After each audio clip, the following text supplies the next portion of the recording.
So what is your gym worth anyway? And should you sell it? I'm Chris Cooper, this is Run a Profitable Gym, and today I'm going to talk about the value of your gym. Whether you're thinking about selling or you're just curious about this baby that you've built and its value, we're going to go through this step by step and we're going to cover it in three broad topics. First, I'm going to tell you how to value your gym.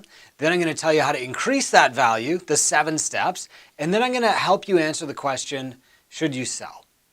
If you want more info and support, head to gymownersunited.com to join a group with thousands of the world's top fitness entrepreneurs. I want to start with how you value your gym. Now, I'm going to give you the back of the napkin calculation. You could probably even just do this in your head, but if you want the deep dive, you can download the gym valuation calculator from our friends at Rigquipment by clicking the link below this video.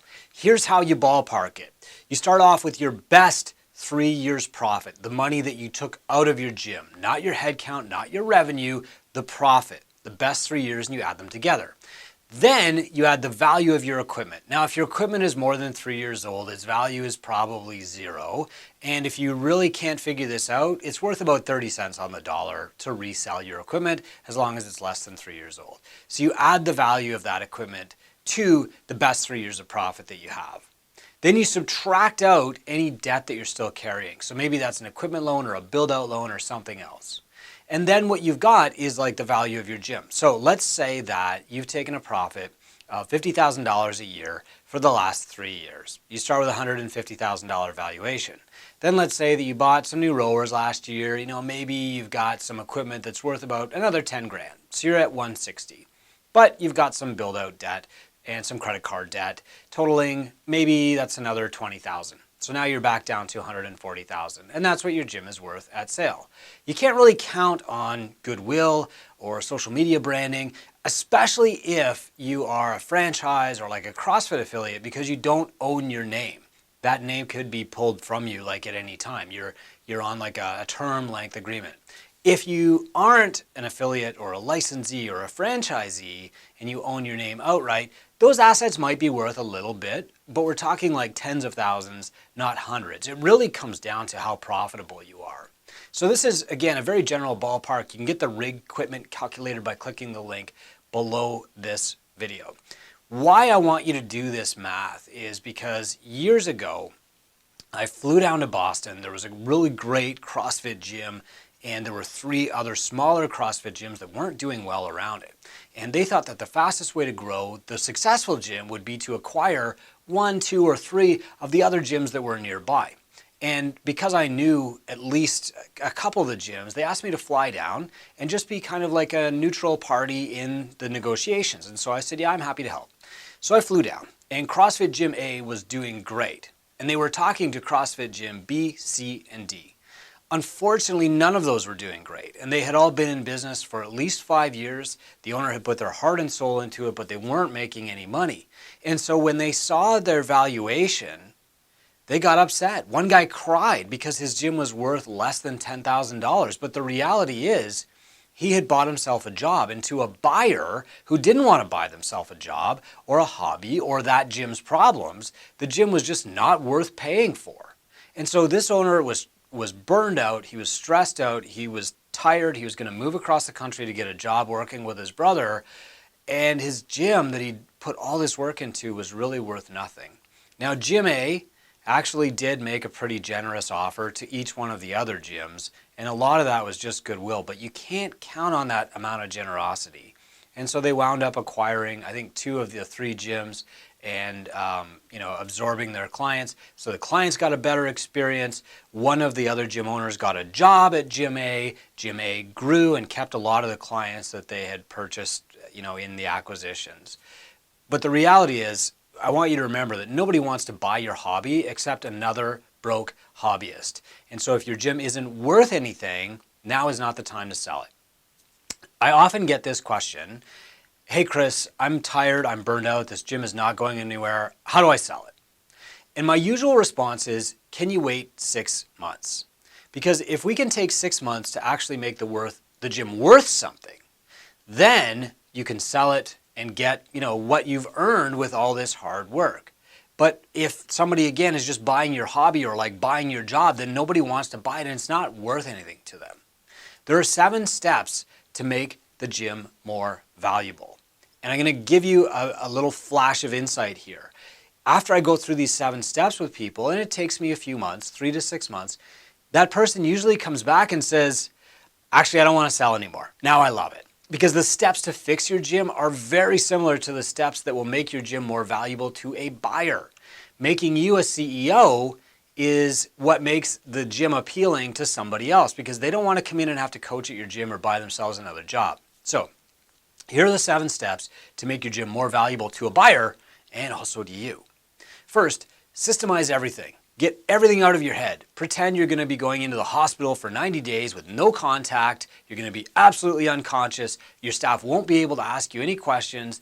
All of your clients will need to know your policies in advance, and everything will have to be written down so that if your staff has a question, like what radio station do we play, they don't have to turn to a free public Facebook group or anything. They just open up this binder and bam, there's the answer. Okay, you answer everything in advance. That's systemizing your business. That is actually what makes your business worth buying, and that's step 1 of the 7 steps to make your gym more valuable to a buyer. Step 2 is to teach these processes to your staff. So it's not enough just to have them out of your head, but your staff has to know how to do it without you. So for example, you can make a rule about open gym ends at this time and class starts at that time, or what time class starts, or how long you use in the warm-up.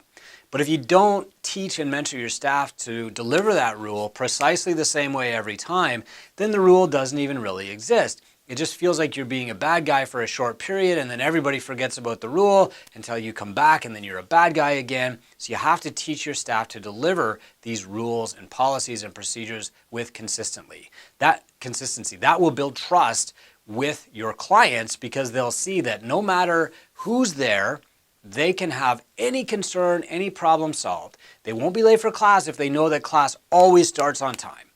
So that's the second thing, is teach the staff your systems. The third thing that you can do to make your gym more valuable is to set up a retention plan.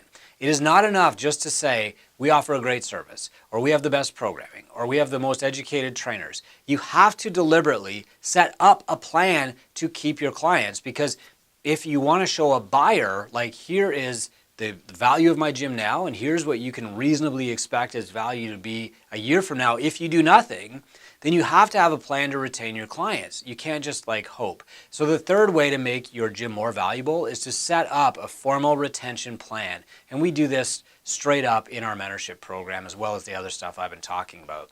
Fourth, you need a retention plan for your staff. And more than that, you need an ascension plan for your staff. Retention to keep them, ascension to grow them in their careers. So if you've got a career roadmap plan with your staff, you're evaluating them to measure where they are every quarter, every 6 months. Then you've got a career roadmap where you can show them, here is the future if we keep developing you. Now this is more than you're going to get a level 2 or you're going to get a level 3 or you're going to get this credential. It's really, here is how many personal training clients you're going to get. Or maybe here's the administrative role that you're going to be taking on if you can reach this level. But if you don't have this plan for your staff, a new buyer coming in knows they might be buying quicksand, because if the staff leaves, the thing starts falling apart. They've got to jump in, and now they've got this expensive job. That's not what they want. They need to know that you've got a plan to keep and grow your staff. The other thing that can happen in a gym acquisition is the original seller sells the gym, a new buyer comes in, the primary coach hates the buyer and leaves and starts a competitor. Well, if I'm a buyer, I don't want that. So I need to know that there's a retention and ascension model for staff. That's number 4. The fifth thing that you have to do is systemize your acquisition path. You have to have a marketing plan that you can point to and say, this is working. We are reliably getting 5 new clients a month or 7. You should be able to say, oh yeah, here's our marketing funnel, and quickly draw it on a napkin because you know it so well. You should be able to point to metrics and say, hey, we know exactly where the opportunities to grow this gym are, because we know that we get 100 leads a month, we get 10 no sweat intros booked, of those 10, 8 show up, and of those 8, 5 actually sign up. If you don't have those metrics, then a gym owner or a buyer coming in will say, I don't really know if there's an opportunity here because there's nothing to hang my hat on. I've got nothing to compare against. Maybe I should just start my own gym, or wait until this person folds and just get all their clients anyway, okay? So the fifth thing that you have to do to make your gym more valuable is to systemize your marketing. The sixth thing is to track your metrics. I can't tell you how many times I've been called to help in a gym acquisition and I've said, okay, let's see the P&L. And there's no P&L. And so the seller is saying, well, I didn't really make any money last year, but there's all this potential. Guess what? Potential is worth $0, especially if you've got no numbers to point to back it up. So it's really, really, really important that whether you're valuing your gym to sell or even valuing your gym so that you can get a bank loan, that you have metrics that you can point to. Years ago, when I wanted to buy my first building, I was trying to convince the bank to loan me $300,000 or something. And I had come up with the first part of it, but I still needed another 300 grand to buy the building. And so the bank wanted to know, well, what are your retention numbers? Like, how do we know you're going to have this money coming in over the next 10 years when we're lending you this money to buy the building? And so I was able to point to our average revenue per member, our average length of engagement, how many members we had, all the metrics that they wanted, and they just, boom, rubber stamped my building approval in like 48 hours because I had those metrics. It's not even really like what the metrics were, because let's face it, average length of engagement in the fitness industry is like 4 months. Mine at the time was over a year, so they liked that, but they didn't know any better. It was just the fact that I had metrics to point to that convinced them. The seventh way that you make your gym more valuable is you get through the tough stuff now, before the buyer comes in. So if a buyer is considering your gym and they know, wow, that you got 12 staff, I need to cut that down to 6. Your rates are too low, I'm gonna have to raise rates. And they see that there are all these challenges that might actually hurt the business and might hurt their reputation, and it's gonna be stressful for them, that drops the value of your gym. If you do all those hard things before the sale, that dramatically increases the value. Hey, look, we did the rate increase last month. So you're gonna see future revenues coming in because everybody's paying $10 more a month than they were. And you don't have to go through the hassle of doing that, okay? Or, you know what, I had this other partner, I don't want you to have to negotiate that, I'm gonna handle the buyout. You know, I had a gym a couple months ago where the owner had 3 potential buyers, good position to be in, and they went to each of the potential buyers, and each potential buyer said, I will not even consider this deal until you fire your head coach. Each one said that. I'm not interested unless you fire your head coach, then we'll talk. They did not want to buy the problem of the head coach and then have to fire them themselves. They wanted that problem solved before they bought, or that they would have significantly discounted their offer. So the 7 ways to make your gym more valuable: systemize everything, teach your staff how to run it absolutely without you, set up a retention plan for your clients so that you can predictably say, here's how long somebody will be around, set up a career roadmap and ascension model for your staff, systemize your marketing so that you've got predictable lead generation and new clients, track all of your metrics so that you can point to growth, and then get through the tough stuff in advance, because, you know, selling a car without washing it first is a fool's game, okay? Now, here's the thing. Doing all this stuff is doable in 4 months. It takes most people 6 because they're busy and they've got other stuff going on.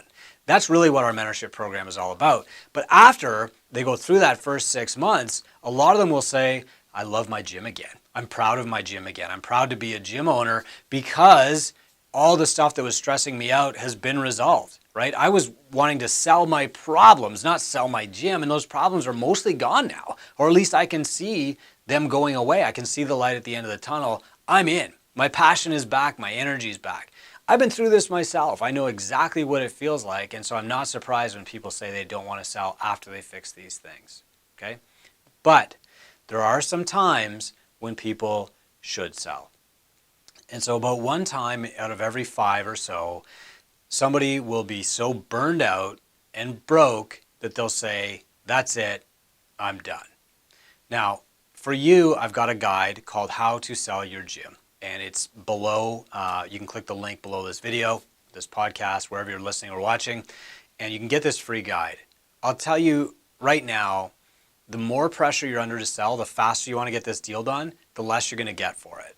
So if you can afford to wait a month, you can start today, you read the guide, you start taking the actions in the guide, and at least the ball will be rolling. You'll see a light at the end of the tunnel, That'll probably get you through, okay? But so there's two reasons that people sell gyms. The first is like, it's too late, I'm burned out, I'm done. Look, in a lot of businesses, people will think about selling their business when they have a bad day. Gym owners will go right to the mat and give everything they've got until there's absolutely nothing left before they even think about selling their gym. And so if that's you and it is too late, you can't last another 6 months, you can download this guide. But the other reason that they sell is they're scared. And what they think is like, I've had a couple of bad months, oh no, or like, hey, my peak, I was hitting 40,000 a month. Now I'm down to 29. I don't think I can get back there. Like the best time to get out is right now while the gym is worth something, okay? Or even like, I'll sell and start over. But here's the thing. You are at your best when your back is to the wall.